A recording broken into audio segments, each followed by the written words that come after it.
Bismillahirrahmanirrahim.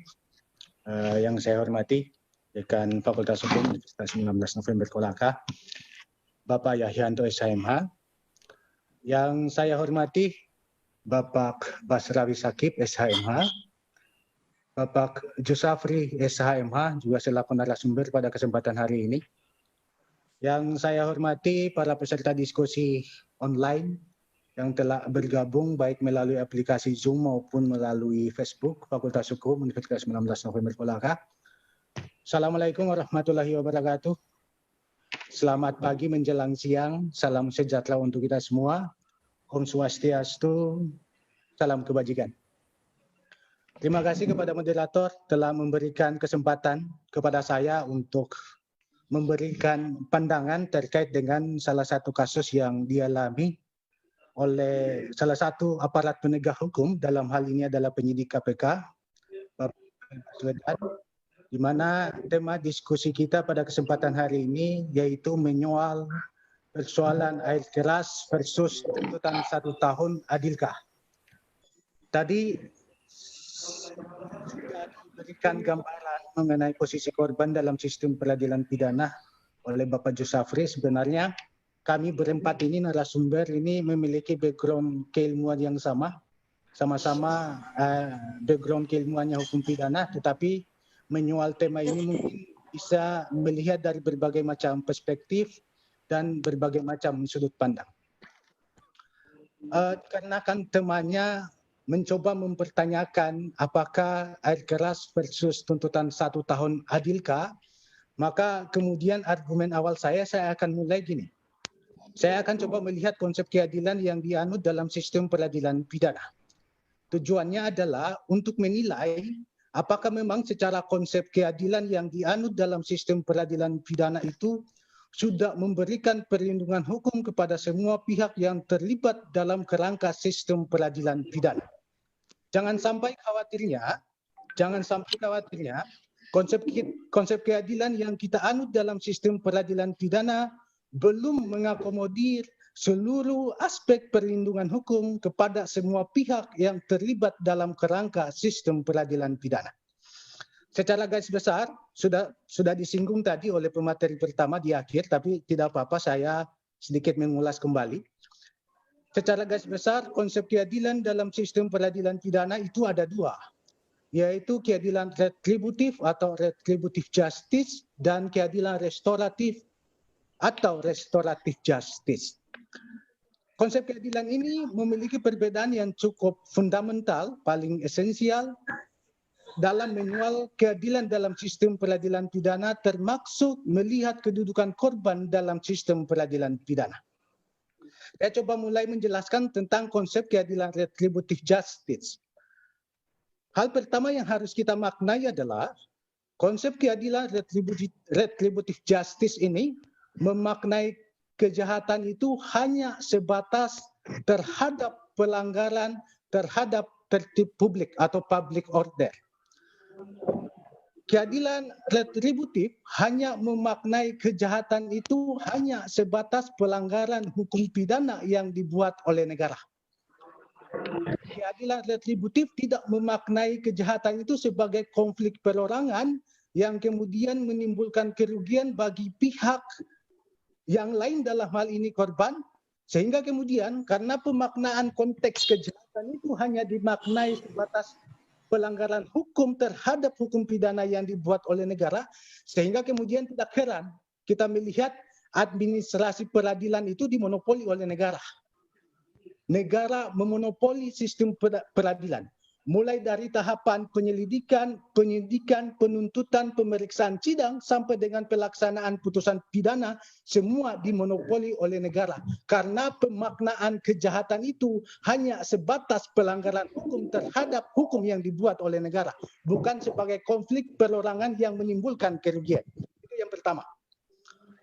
Yang kedua, dikarenakan administrasi peradilan pidana dimonopoli oleh negara, maka kemudian korban dalam sistem peradilan pidana itu sifatnya sangat pasif dalam keadilan retributif. Padahal notabene korban inilah yang kemudian mengalami kerugian fisik, psikis, material maupun non-material. Kedudukan korban dalam sistem peradilan pidana itu hanya sebagai saksi korban, saksi yang mengalami, tidak lebih. Dia tidak terlibat langsung terhadap mekanisme penyidikan, penuntutan, pemeriksaan sidang. Dia hanya kemudian diminta keterangan sebagai saksi. Padahal sebenarnya dialah yang kemudian mengalami kerugian. Selanjutnya, poin kaitannya dengan keadilan retributif, penghukuman dan pemidanaan itu hanya ditujukan untuk membalas perbuatan terhadap pelanggaran hukum yang dilakukan oleh pelaku. Tidak untuk kemudian memulihkan kerugian korban. Kalau kita coba cermati dari semua sanksi yang ada dalam hukum pidana, sanksi pidana mati, pidana penjara, pidana kurungan, pidana denda, pidana tutupan, semua itu adalah jenis sanksi yang hanya tujuannya membalas perbuatan akibat pelanggaran hukum yang dibuat oleh pelaku, bukan untuk memulihkan kerugian. Semua sanksi itu tidak ditujukan untuk korban, tetapi hanya untuk membalas perbuatan. Paradigma yang terbangun selama ini dalam keadilan retributif adalah seakan-akan dengan memidana pelaku itu sudah memberikan perlindungan terhadap kepentingan korban. Padahal tidak. Kerugian korban dalam keadilan retributif di sini tidak diberikan ruang sama sekali untuk dilindungi. Itu keadilan retributif. Bisa lanjut? Yang kedua, kita coba melihat keadilan restoratif justice. Berbeda halnya dalam keadilan retributive justice cuma melihat konsep kejahatan itu hanya sebatas pelanggaran hukum pidana yang dibuat oleh negara. Konsep restoratif justice dia kemudian melihat kejahatan itu tidak hanya sebatas pelanggaran hukum yang dibuat oleh negara, tetapi lebih kepada melihat bahwa kejahatan itu ada konflik antar individu yang menimbulkan kerugian kepada korban, masyarakat maupun pelanggarnya sendiri. Dalam konsep restoratif justice itu korban aktif dalam sistem peradilan pidana. Hampir semua di tingkatan dalam proses peradilan pidana, korban berperan aktif dalam sistem peradilan pidana. Kalau bapak-bapak mau, ibu-ibu mau cermati, bisa melihat pendekatan restoratif justice ini dalam sistem peradilan pidana anak. Dalam sistem peradilan pidana umum kita belum menggunakan pendekatan restoratif. Kita masih menggunakan konsep retributive justice. Penekanannya dalam konsep restoratif justice itu adalah restitutio de integrum. Restitutio de integrum di sini adalah maksudnya mencoba mengembalikan ke keadaan semula. Bukan kemudian penekanannya adalah pembalasan dalam konsep retributive justice. Jadi restitutio de integrum. Mencari win-win solution, bukan win-loss. Jadi dalam konsep restoratif menang-menang, bukan menang kalah. Bagaimana kemudian merubah paradigma sistem peradilan bukan menang kalah tapi win-win solution, bukan win-loss solution. Ya. Bisa lanjut? Dikarenakan dalam sistem peradilan pidana umum kita masih menganut konsep retributive justice, maka secara garis besar begini kedudukan korban dalam sistem peradilan pidana. Korban tidak memiliki kedudukan yang setara dengan pihak pelaku. Bapak-bapak, ibu-ibu kalau mau cermati itu KUHP, jaminan perlindungan hukum hampir semua pasal yang ada di dalam KUHP adalah melindungi hak-hak tersangka dan hak-hak terdakwa. Sangat sedikit pasal-pasal yang ada di dalam KUHP itu melindungi hak-hak korban yang notabene dialah yang kemudian dirugikan. Kalau tidak salah pasalnya hanya pasal 98 sampai dengan pasal 100 dalam KUHP yang coba menitik beratkan perlindungan terhadap kepentingan korban. Nanti muncul Undang-Undang 13 2006 baru kemudian ada pembaharuan hukum terhadap perlindungan kepentingan korban. Yang kedua, korban itu bisa jadi menjadi korban dua kali. Maksudnya adalah di satu sisi korban menjadi korban akibat pelaku, perbuatan pelaku, tetapi di sisi lain korban juga bisa menjadi korban akibat sistem peradilan pidana. Apa yang terjadi terkait kasus Bapak Novel Baswedan? Inilah yang saya maksud, bisa jadi Bapak Novel Baswedan itu menjadi korban dua kali. Di satu sisi dia menjadi korban akibat pelaku, tetapi di sisi lain akibat sistem peradilan pidana yang menganut konsep retributif, dia juga menjadi korban akibat sebuah sistem peradilan pidana. Yang ketiga, kepentingan itu diwakili oleh jaksa. Ini masih tanda tanya nih, apakah benar? Apakah benar dalam ranah praktek penegakan hukum ini jaksa mewakili kepentingan korban? Negara sesungguhnya telah mengambil alih peran korban dalam kerangka sistem peradilan pidana. Sayangnya Bapak-bapak, Ibu-ibu sekalian, dominannya peran negara terhadap sistem peradilan pidana tidak dibarengi atau tidak diikuti dengan aturan hukum yang jelas mengenai hubungan korban di sisi lain dan hubungan negara yang mewakili kepentingan korban.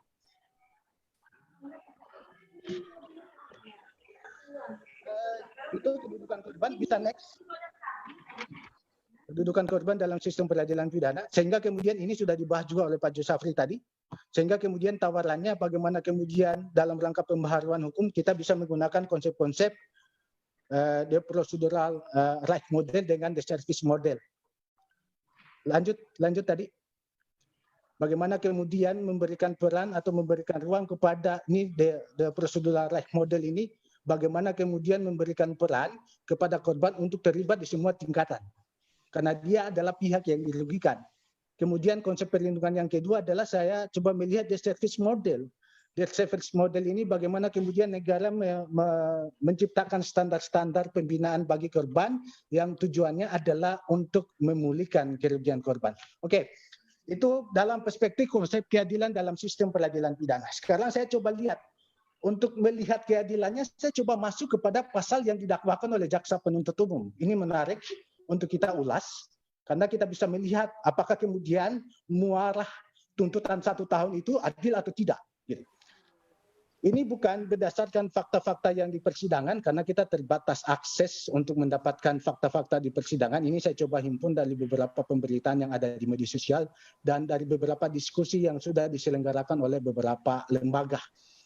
Setidaknya ada 3 pasal yang coba didakwakan terhadap pelaku penyiraman Novel Baswedan, di mana pasal pertama yaitu 355 ayat 1, itu primer, subsidiar 353 ayat 2, lebih subsidiarnya yaitu 351 ayat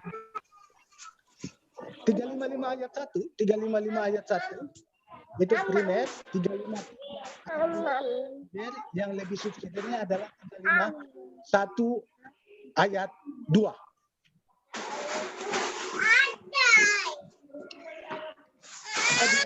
Yang lain agak kurang. Bos bisa membuat yang lain. Pinjam belum? Jangan nakal ya.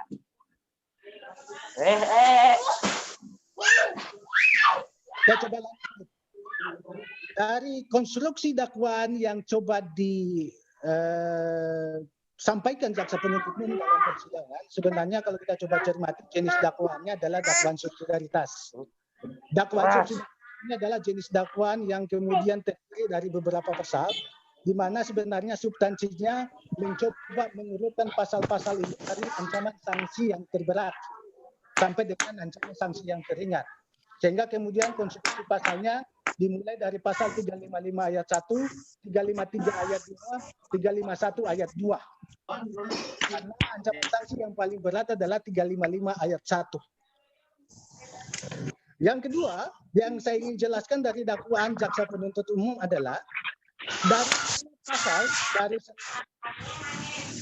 bisa di-mute yang lain?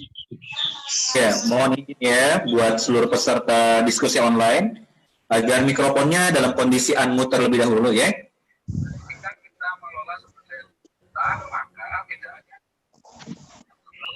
Yes, sebelum narasumber kita melanjutkan, kami mohon izin lagi buat seluruh peserta diskusi online agar posisi mikrofonnya di unmute terlebih dahulu ya.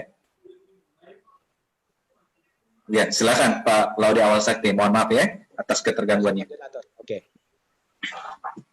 Jenis dakwaan ini adalah dakwaan subsidiaritas. Dakwaan subsidiaritas itu adalah dakwaan yang terdiri dari beberapa pasal di mana mencoba mengurutkan ancaman sanksinya dari yang terberat sampai dengan yang teringat. Sehingga kemudian konstruksi dakwaannya ini dimulai dari primer, subsidiar dengan lebih subsidiar. 355 ayat 1 primer, 353 ayat 2 subsidiar, lebih subsidiarnya 351 ayat 2. Hal kedua yang saya jelaskan dari semua pasal ini, dari semua pasal yang didakwakan oleh jaksa penuntut umum, sifat deliknya itu adalah delik material, bukan delik formil. Delik material bukan delik formil. Delik material yang dimaksud adalah semua pasal itu menghendaki akibat. tidak terpenuhi akibat, maka kemudian tidak dapat dikatakan bahwa pelaku melanggar pasal-pasal yang didakwakan oleh jaksa penuntut umum. Dalam hal ini, akibat yang ditimbulkan adalah luka berat. 355 ayat 1 itu menghendaki luka berat, 353 ayat 2 itu menghendaki luka berat, 351 ayat 2 juga menghendaki luka berat. Sehingga ini adalah fokusnya delik material. Sama dengan pasal 338, 340, sifat deliknya itu delik material karena menghendaki akibat meninggal dunia. Sama dengan ini, menghendaki akibat luka berat, bukan delik formil tetapi delik material.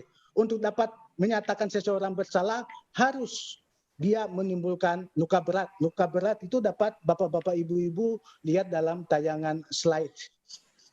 Dalam tayangan slide. Di situ dalam pasal 90 KUHP, jatuh sakit, tidak mampu terus-menerus untuk menjalankan tugas jabatan, kehilangan salah satu panca indera. Kalau kita coba lihat konstruksi pasal 90, kalau kita coba kaitkan dengan apa yang dialami oleh Bapak Novel Baswedan, maka kemudian kita dapat katakan bahwa memang akibat dari perbuatan yang dilakukan oleh pelaku itu memenuhi unsur luka berat. Kembali lagi slide-nya, ke slide yang sebelumnya. Selanjutnya kalau kita coba cermati, jenis kesengajaan yang dikehendaki di dalam pasal-pasal dakwaan itu hanya menghendaki jenis kesalahan dalam bentuk kesengajaan, tidak menghendaki bentuk kesalahan dalam bentuk kealpaan. Dalam hukum pidana itu bentuk kesalahan ada dua, berupa dolus dan ulpa. Kehendaki dalam pasal-pasal yang didakwakan oleh jaksa penuntut umum, dari semua pasal itu semua menghendaki jenis kesalahan dalam bentuk kesengajaan, bukan kealpaan. Itu yang menjadi catatan saya selanjutnya. Slide sebelumnya, Pak Dekan.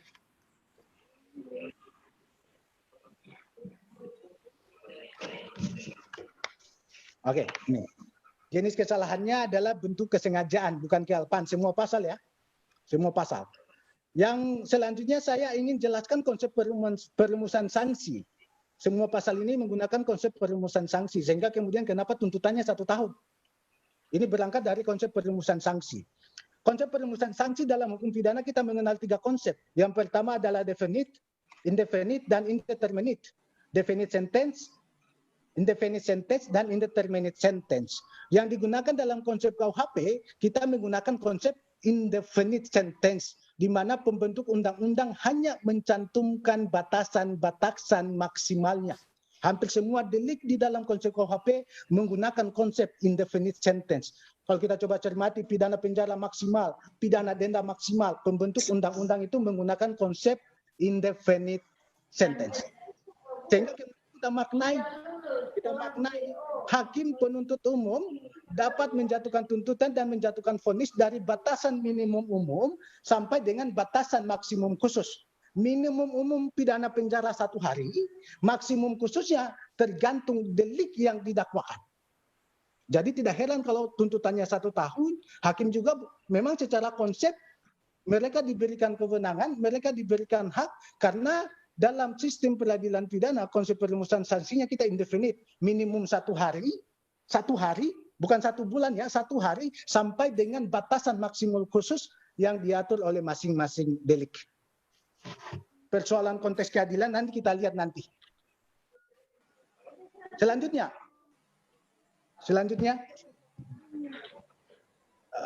saya ingin mencoba memaparkan letak perbedaan antara 351 ayat 1, 353 ayat 2 dan 351 ayat 2. Ini letak perbedaannya. Saya coba ramu secara sederhana biar kita paham sama-sama. Di 355 ayat 1 KUHP dakwaan primer, di 355 ayat 1 KUHP itu kita bisa mensederhanakan itu adalah penganiayaan berat berencana.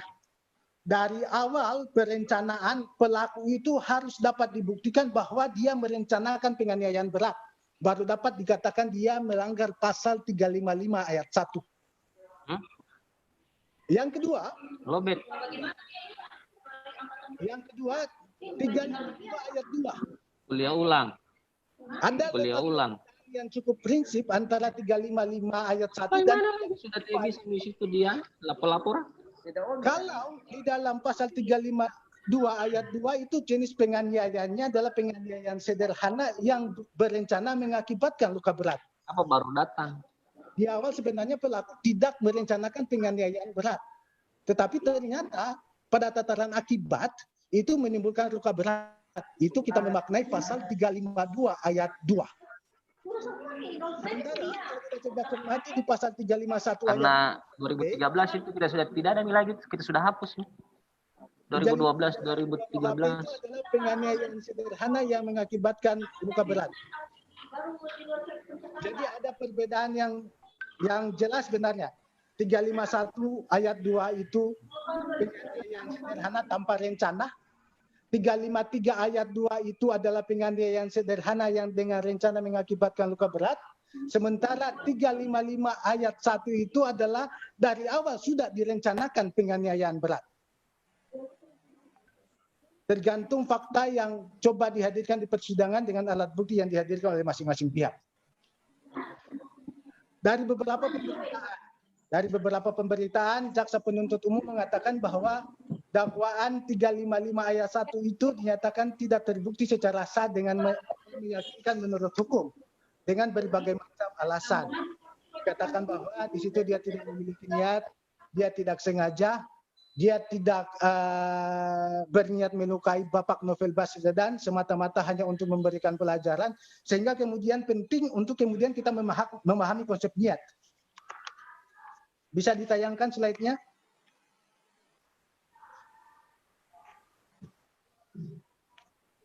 Konsep niat, agar kemudian kita bisa menarik sebuah kesimpulan, apakah memang ini tidak memiliki niat, atau memang dari awal ini sudah memiliki niat. Niat itu adalah sikap batin. Niat itu adalah sikap batin. Terletak pada sanubari terdakwa sendiri. Dalam elemen perbuatan pidana, niat ini kita kenal dengan subjektif on element. Kita sangat sulit untuk menilai niat karena terletak pada sanubari, terletak pada sikap batin. Sehingga kemudian rumusnya adalah untuk menilai subjektif on element, untuk menilai subjektif on element harus dapat melihat objektif on elementnya. Untuk dapat melihat niat atau sikap batin, kita harus melihat perbuatan nyata yang dilakukan oleh pelaku. Karena itu terletak pada sikap batin. Dalam hal ini, perbuatan nyata yang dilakukan oleh pelaku, mulai dari menyiapkan alat, membawa, menyiramkan kepada korban, maka kemudian sangat sulit untuk kemudian kita mengatakan itu tidak memiliki niat. Saya katakan dari objektif on element yang nyata dilakukan oleh pelaku, dapat saya simpulkan bahwa memang dari awal subjektif on elementnya itu ada. Karena mulai dari menyiapkan, mulai membawa, menyiramkan kepada korban, menentukan objek, menentukan lokus dan tempus deliktinya, saya pikir itu dapat kita simpulkan dia memiliki niat. Sikap batinnya ada. Subjektif on elementnya terpenuhi. Itu konsep niat. Yang selanjutnya kita berbicara mengenai konsep kesengajaan. Untuk mengukur apakah kemudian perbuatan seseorang itu dilakukan secara sengaja atau tidak, secara teori itu ada dua, yaitu Whiten and Wellens. Teori pengetahuan dan teori kehendak. Seseorang dapat dikatakan atau dikualifikasikan bahwa perbuatan itu dilakukan dengan sengaja, cukup jaksa penuntut umum membuktikan bahwa perbuatan tersebut didasari atas pengetahuan dan didasari atas kehendak. Kalau kemudian tidak dapat dibuktikan bahwa Whiten and Wellens itu tidak terbukti, maka kemudian jenis kesalahannya adalah culpa, kelalaian. Jadi untuk mengukur kesengajaan, apakah sengaja atau tidak, maka kemudian konsep teorinya adalah Whiten and Wellens, mengetahui dan menghendaki. Kalau perbuatan tersebut atas dasar kehendak dan atas dasar pengetahuan, saya pikir itu dapat disimpulkan di situ ada kesengajaan. Dia mengetahui kalau itu air keras, dia mengetahui bahwa dan menghendaki ketika dia melakukan penyiraman, dia mengetahui objeknya, tempatnya dan lain sebagainya, maka kita kemudian dapat menyimpulkan itu adalah suatu kesengajaan, bukan kealpaan. Karena atas dasar pengetahuan dan dasar kehendak Whiten and Wellens. Yang selanjutnya kaitannya dengan konsep kesengajaan. Jangan kemudian kita beranggapan tidak terpenuhi akibat itu secara serta-merta tidak terpenuhi kesengajaan. Tidak terpenuhi akibat itu tidak mempengaruhi kesengajaan sebenarnya. Kembali lagi, karena ada asas hukumnya di mana kesengajaan dapat dihukum sekalipun kehendak atau tujuannya tidak tercapai. Affectus punitur licet non sequatur effectus. Kalau kemudian tujuannya hanya untuk memberikan pelajaran kepada pelaku, ternyata dia luka berat, tidak sesuai maksud dan tujuan, jangan kemudian secara serta-merta kita menganggap itu tidak sengaja. Karena kesengajaan itu tetap dapat dihukum walaupun kehendak dan tujuannya tidak tercapai. Affectus punitur licet non sequatur effectus. Itu asas hukumnya. Yang selanjutnya, saya ingin menerangkan bentuk kesengajaan. Mantap, Pak. Mantap.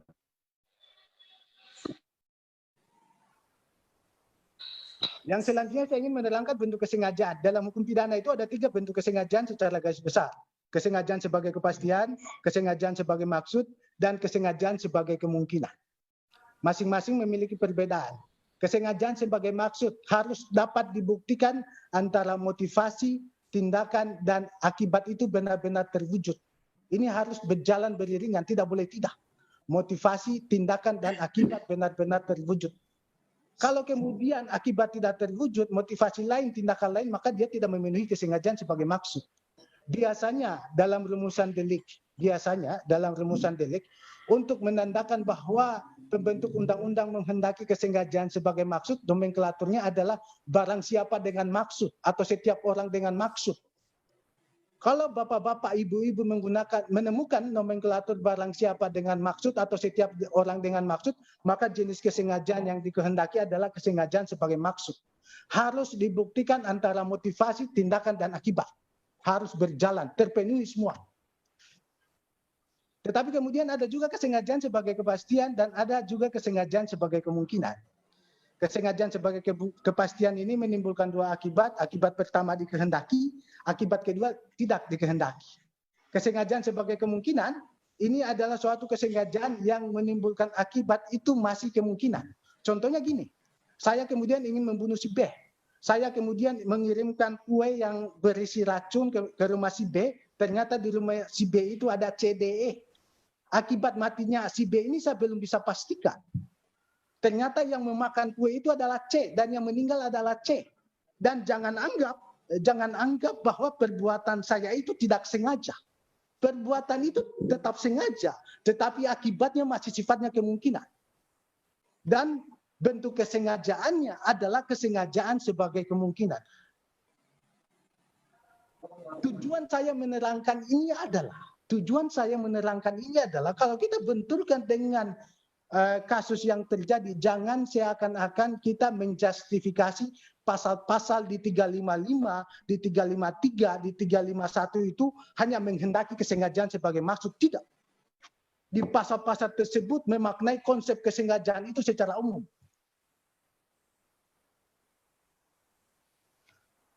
Rumusan delik yang menghendaki kesengajaan sebagai maksud kecuali pembentuk undang-undang menyebutkan secara eksplisit verbis dalam rumusan delik setiap orang dengan maksud, barang siapa dengan maksud.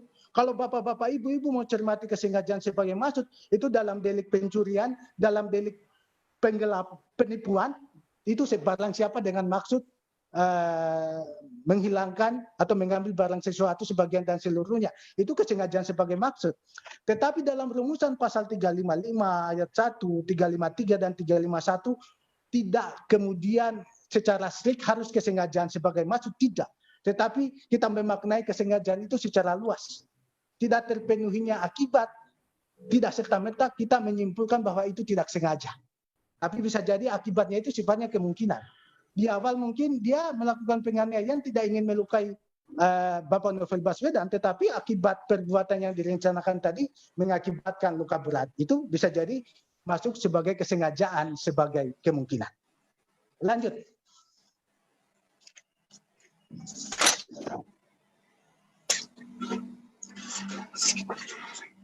Lanjut, saya minta waktu sekitar 5 menit lagi, moderator. Silakan Bapak. Ini penting karena rumusan pasal di 355, di 353 dan di 351 itu merumuskan kesengajaan dengan rencana. Kembali dulu. Kesengajaan dengan rencana. Oke. Kalau kita coba cermati, 355 ayat 1 itu adalah penganiayaan berat yang diawali dengan rencana. 353 penganiayaan sederhana dengan rencana mengakibatkan luka berat. 351 penganiayaan sederhana tanpa rencana. Sehingga kemudian kita cermati 355 ayat 1 itu adalah Oke, saya lanjut ya. Dengan rencana. Untuk dapat dikatakan bahwa seseorang memiliki rencana, dalam tataran konsep itu kita kenal dengan dolus premeditatus. Dolus premeditatus ini hanya menghendaki 3. Cukup jaksa penuntut umum ini membuktikan ini, maka dapat disimpulkan bahwa pelaku itu memiliki rencana dari awal. Ya, yang pertama ini juga sama dengan apa yang disampaikan oleh guru besar saya, dosen Fakultas Hukum Universitas Gadjah Mada dalam memaknai konteks rencana dalam kasus Jessica Mirna di pasal 340. Jadi menurut Prof. Edi Osyari, 3 syarat yang harus dibuktikan oleh jaksa penuntut umum untuk memaknai makna rencana ini. Yang pertama, pelaku ketika memutuskan kehendak itu harus dalam keadaan tenang. Mulai dari menyiapkan alat dan lain sebagainya itu dalam keadaan tenang. Yang kedua, ada tenggang waktu yang cukup antara memutuskan kehendak dan melaksanakan perbuatan. Dari menyiapkan alat, menentukan objek, lokus dan tempus delicti sampai dengan pelaksanaan itu ada tenggang waktu yang cukup. Selama ada tenggang waktu yang cukup, tidak spontanitas dan lain sebagainya, maka sebenarnya rencana itu ada. Yang ketiga, pelaksanaan perbuatan itu dilakukan dalam keadaan tenang. Cukup membuktikan 3 syarat ini, maka kemudian jaksa penuntut umum dapat mengatakan itu direncanakan dari awal. Ya. Selanjutnya, ini yang menjadi poin penting. Dan ini dalam kasus Jessica Mirna pun ini menjadi pro kontra di antara para ahli. Dan saya sebenarnya sepakat dengan apa yang dikatakan oleh Prof. Edi. Untuk membuktikan makna rencana, untuk membuktikan makna berencana itu tidak menghendaki motif. Motif itu berada di luar unsur delik. Unsur delik itu ada bestandil dan ada elemen. Motif itu berada di luar bestandil dan elemen. Yang dibuktikan oleh jaksa penuntut umum adalah yang bestandil, yang tertulis secara ekspresi verbis dalam rumusan delik. Sama sekali kalau kita coba cermati rumusan dakwaan itu sama sekali tidak menghendaki motif. Motif itu hanya digunakan hakim sebagai hal-hal yang memberatkan dan hal-hal yang meringankan. Kalau motifnya hanya untuk memberikan pelajaran kepada Bapak Novel Baswedan karena sudah melupakan institusi, maka itu persoalan lain. Motif itu berada di luar unsur delik. Berencana itu hanya 3 ini. Tidak usah kemudian kita sibuk-sibuk mau membuktikan motif atau tidak. Motif itu hanya dijadikan sebagai hal-hal yang memberatkan dan hal-hal yang meringankan. Tetapi kemudian ada corak kesengajaan. Catatannya ini, ada corak kesengajaan yang menghendaki motif. Dari 3 bentuk kesengajaan yang saya sebutkan tadi, jenis kesengajaan yang menghendaki motif dan harus dibuktikan oleh jaksa penuntut umum adalah kesengajaan sebagai maksud. Kesengajaan sebagai maksud itu menghendaki motif. Karena antara motivasi, tindakan, dan akibat harus berjalan secara beriringan. Harus terpenuhi semua. Sayangnya, saya katakan di 355, di 353, dan 351 itu bukan kesengajaan sebagai maksud. Sehingga tidak perlu membuktikan motif sama sekali. Karena pembentuk undang-undang tidak menggunakan nomenklatur setiap orang dengan maksud atau barang siapa dengan maksud, tidak. Memaknai konteks kesengajaan itu secara luas. Sehingga kemudian kita mengatakan bahwa 355 ayat 1 itu tidak terbukti, ya itu persoalan lain. Bapak-bapak mungkin setelah saya menjelaskan ini, bapak-bapak bisa melihat atau menilai sendiri tolak ukurnya lah secara teori seperti ini. Terakhir, saya ingin jelaskan mengenai kesengajaan dalam rumusan delik.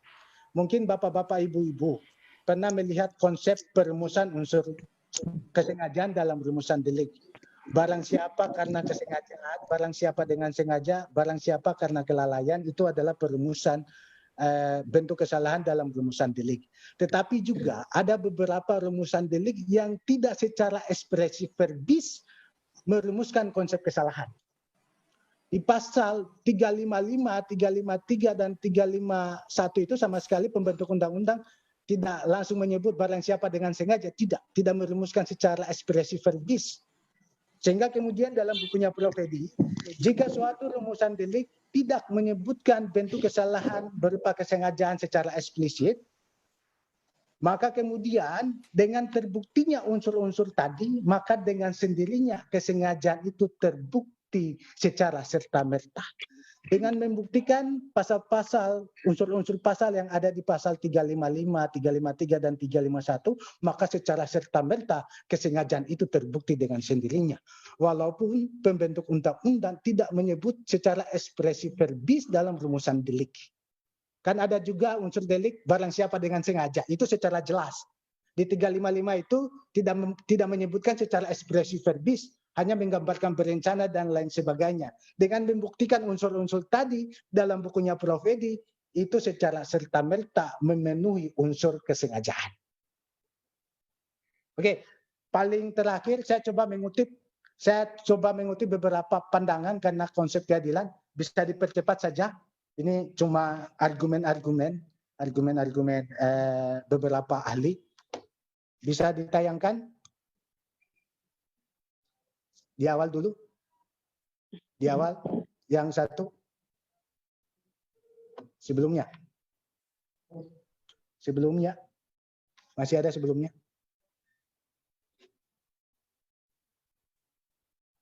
Oke, saya bacakan saja ya. Sekalipun tidak ditayangkan, saya coba bacakan. Nah, ini. Oke.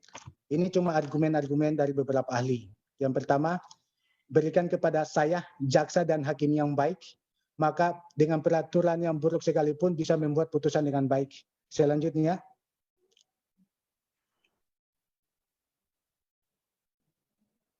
menutup argumen saya ingin mengatakan ini. Kualitas keadilan itu tergantung pada kualitas orang yang mengelola hukum, bukan pada konten hukum yang dikelola. Jadi tergantung aparat penegak hukum untuk melihat konteks keadilan itu. Orang yang mengelola hukum bukan pada, dan terakhir, para penegak hukum seperti polisi, jaksa, penasihat hukum, dan hakim seharusnya itu memahami hukum dalam konteks moral reading, bukan textual reading. Ada pendekatan moral yang harus dijaga sebenarnya. Konteks moral reading bukan hanya textual reading. Apakah memang kita dalam kasus ini mengedepankan moralitas, etika, dan lain sebagainya. Oke, itu menutup, bisa berkembang pada sesi diskusi. Terima kasih atas kesempatan yang diberikan kepada saya. Saya akhiri, Assalamualaikum warahmatullahi wabarakatuh.